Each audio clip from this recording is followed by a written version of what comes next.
Hi all, so today we're going to be talking about the KV-2. Both of them, the 1939 and the 1940. They are effectively the same, apart from the 1940 having a slightly smaller turret. So, we're just going to talk about both of them because they play the exact same in battle. Realistically, the only difference with the 1940 is that it's ever so slightly easier to hide, and it's rank 3, so it counts for missions, which is handy in its own right.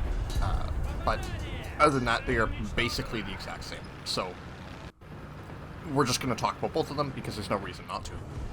So, of course, with the KV-2, why you're here, it's the gun. It's the fuck-off Howitzer. It is the 152, it blows up literally everything it hits, and you should just always run HE on it. I exclusively do because as long as you don't gamer it into the front plate, like an angled front plate like a tiger or a panther, you should be fine. Sometimes you do just get Gaijined, which is funny, it happens sometimes, you just kind of have to cope with it. So, just run the HE round. You can run the SAP round, because it has pen, but then you actually have to aim at targets, and that has its own problems, and the pen isn't that high, it's only 96mm under ideal conditions. So, probably just run the HE round the whole time. The reload is dog shit, of course, it's a KV-2.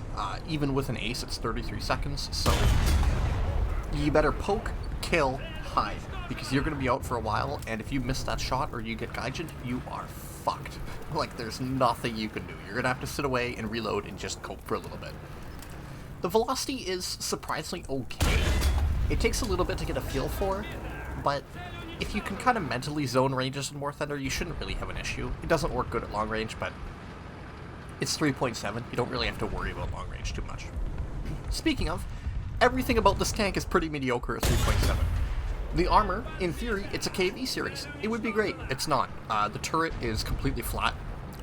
Even the 1939 model is ever so slightly angled, but it adds like 2mm, so it's basically a flat 75 plate, and pretty much everything at 3.7 goes clean through with this flat 3.7 plate. Like, you're just fucked. You can bait idiots into shooting your hull. It happens from time to time, but if anybody shoots your turret, you just die. The breach might save you, because the 152 breach is huge. It might save you from getting one shot, but then you're waiting 60 seconds for repair, and then reloading, so you may as well just J out anyway. The mobility is actually pretty alright. It is fast enough to keep up with heavies and other mediums, but it's not amazing. It struggles on hills, but that's fine, because you don't really need to play super mobile with this thing. You kind of just want to post up and watch a lane. As for crew skills, they're the standard. It's War Thunder. Special emphasis goes to getting Expert, because that is a huge stat buff. And leadership, weapon reloading, and targeting are obviously the big three, because the turret driver sucks and the reload is even worse. So, for actually playing the thing, you basically just play a support tank. You are essentially just an artillery gun, waiting to blat people who decide to push into you. If you push, you explode. If you hang too far back, you don't have enough range. So you really just kind of want to play second line and just support other heavy tanks or just cover a lane. I'd recommend queuing up with a friend. Lately, I've been running the thing in 4.7 games to absolutely no issue because the gun up tiers amazingly. So just support your teammates. Really, support your teammates. If anybody tries peeking into you, you blap them. That's all you do. It doesn't really get much more simple than that. You watch a lane, you blap whoever tries to push you. It's never really getting old.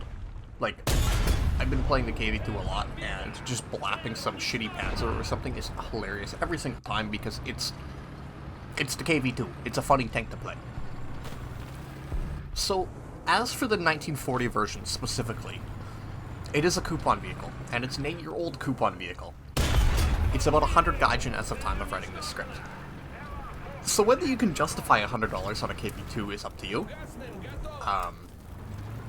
It is rank 3, it comes with, like, you can do missions with it, which is huge, and the credit multiplier is actually pretty good for the VR, on top of being able to up tier it so you get the extra bonuses from rank does not matter and whatnot.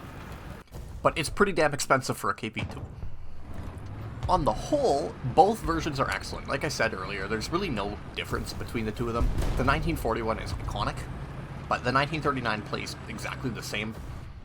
You might take an extra shot at the top of the turret like 2 more times out of 100 games. But other than that, they're basically exactly the same. They are really, really fun. I highly recommend both of them. And at the end of the day, it's a KV-2. all that really matters is that you smash shit with the absolute massive gun.